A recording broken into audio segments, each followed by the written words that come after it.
Ladies and gentlemen, we are officially back in business. All Sports Media TV. What's up, everybody? I'm your host, KJ the Great. After a brief hiatus over these last couple months, we are officially back. First things first, let's get right into it, man. And let's kind of recap the last couple months, man. First, let's talk about July. July was an epic month of boxing. I thought personally probably the best month of boxing of the year so far. We had some epic showdowns, undisputed showdowns, all women's showdowns. So let's kind of breeze on through this. So we had, what was that? July 12th was the Shakur Stevenson versus William Zepeda as the undercard to Edgar Berlanga and Hasim Shiraz, which was a complete trash fight in my opinion.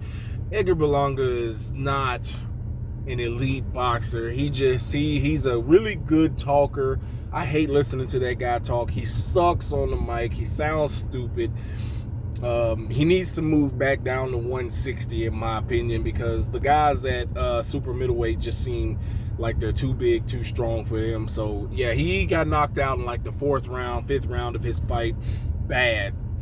Shakur Stevenson, he did what he said he was going to do, which was show up and show out in a way of fighting against William Zepeda.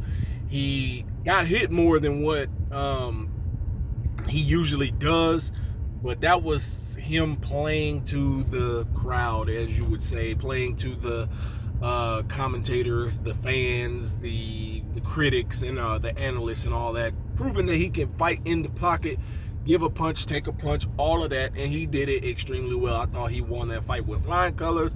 No slouch to William Zepeda. I still think he is a top-tier contender, and a lot of people can and will have problems with him at some point. Now, the very next week, we had the all-women's showdown.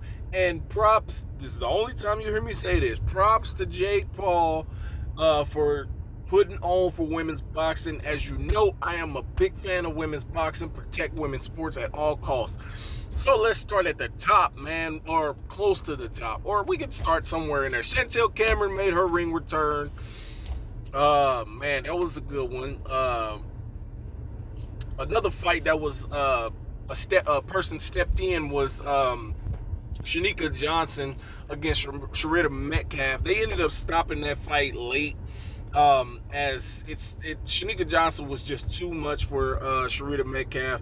No slouch to her, you know, she got a late start in the game, but she fought really good prior to that in other fights. But in this fight, me personally, in this fight and the last fight, it was kind of like, oh yeah, you didn't win that last fight, and then it kind of put the stamp on it with this fight, making Shanika Johnson the undisputed champion.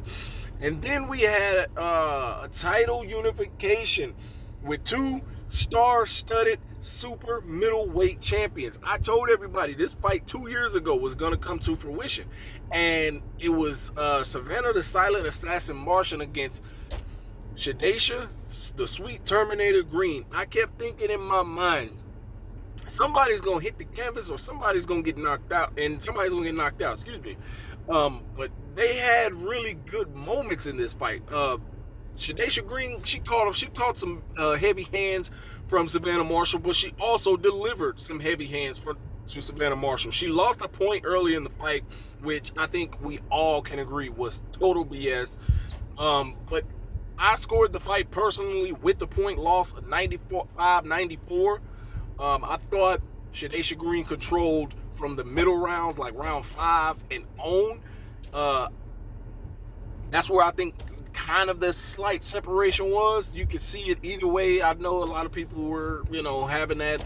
And then Savannah Marshall went on a rampage about losing. That's okay. Big props to Shadasha Green. Hopefully I can have her back on the channel soon.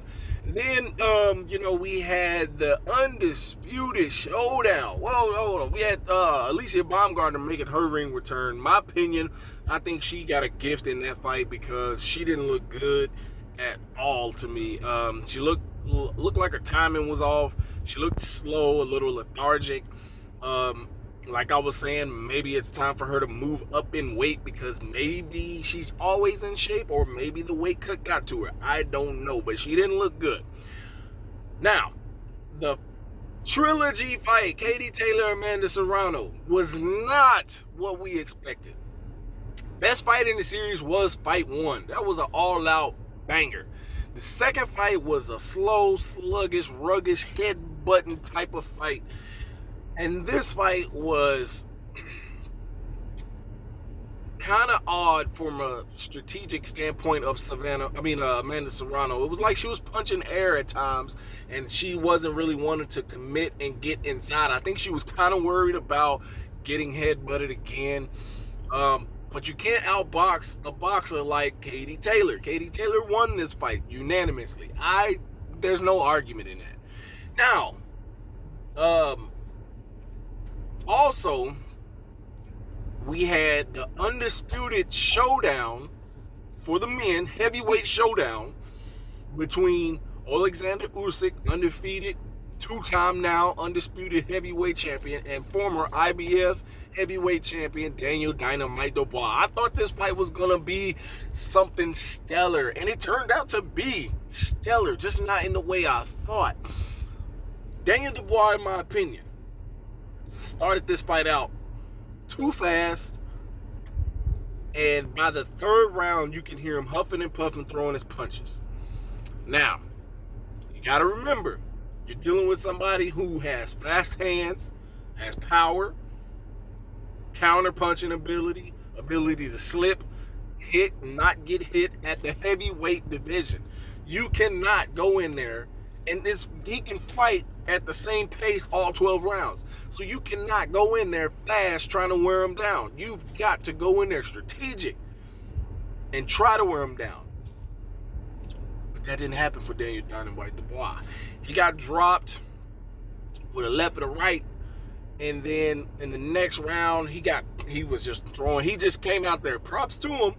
I think he knew at this point he wasn't going to win this fight. So he came out there just letting his hands go.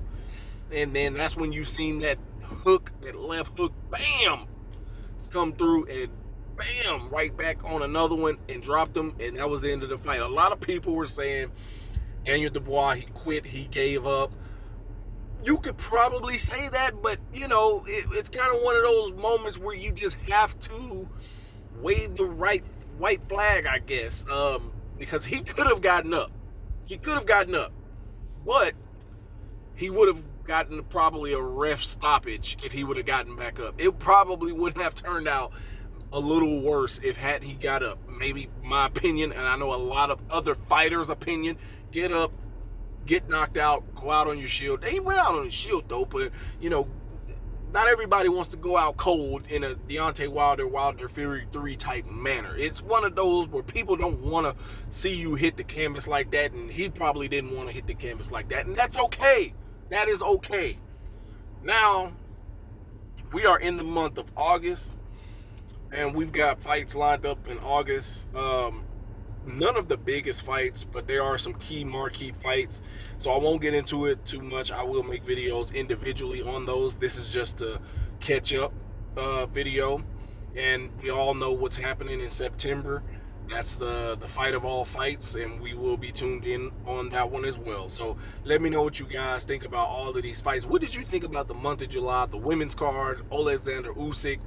Where do you rank Alexander Usyk as an all-time great fighter? Let me know in the comments on that one. Peace.